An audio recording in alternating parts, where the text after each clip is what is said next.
we are getting you back into the dating game with our girlfriend, Lisa Hutcherson. She is the Vice President of Selective Search, and she is not going to let you go it alone when you're ready to get back out there and date. Hi, Lisa. Thanks for coming back.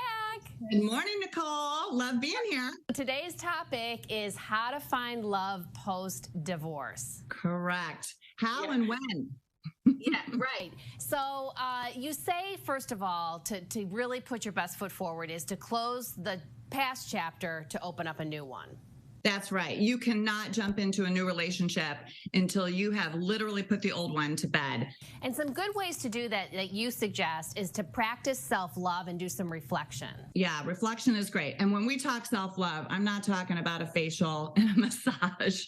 This is a little bit deeper than that. And it might even include a therapist or a counselor, but definitely surround yourself with family and friends and girlfriends or guy friends that can help you through this time.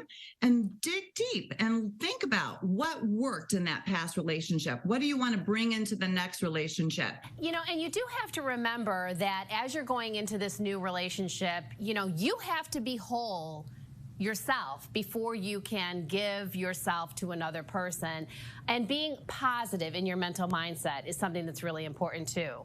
Yeah, the 2 P's. Positivity is fabulous, but so is patience. So don't think you've got to get out there and fall in love and be in a hurry and in that next person is the right person. Don't settle. Really be patient about this when choosing that next partner. And you are absolutely right. Being positive, knowing that someone is out there for you and just to wait for the right moment and be all ready to go find that person. Correct. That is incredible. The 2 P's. That is incredible advice. Positive and patience. That's where the matchmaker comes in. Lisa, you don't let us go it alone. I mean, you really help and almost hold our hand through this whole process. That's so true. And it's a good point here that a lot of people come to me and they've had a failed marriage and then maybe a failed long-term relationship post-marriage. And they'll say, my gosh, Lisa, I just keep choosing the same type of person. What is wrong with me? And I'll just clearly say, hey, your picker's off. We say it all the time. So if you get into that rut and you see yourself in these relationships that start to look a lot like the past and the one before that, maybe it's time to involve a professional matchmaker and let us do the picking for you.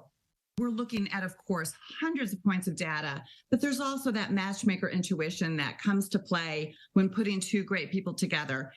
And it might be somebody that looks and feels a little bit different than what you thought you were attracted to. I totally, you and I both know from personal experience, you know, I don't want this, I don't want this, I don't want that. And then the next thing you know, that's exactly what the person is that they fall in love with, right? That's so true. You know, checking the boxes and having too long of a list of deal breakers and I have to have this. No, that's never going to work in your favor. So that is where a matchmaker comes in and gives you not only that initial information and all of her intuition, but then feedback after your first and second dates and so forth to make sure that it really has legs and it's going to go the distance. What's your advice as to how long we should wait post-divorce to start dating?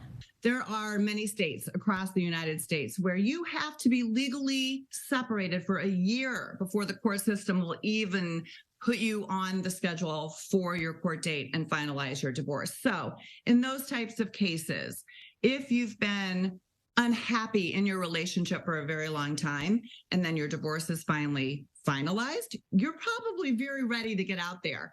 And it really goes down to looking at the several points that we've made here. If you feel whole, if you are over that past relationship, and if you are confident and ready to put your best self forward, that's really the time to go.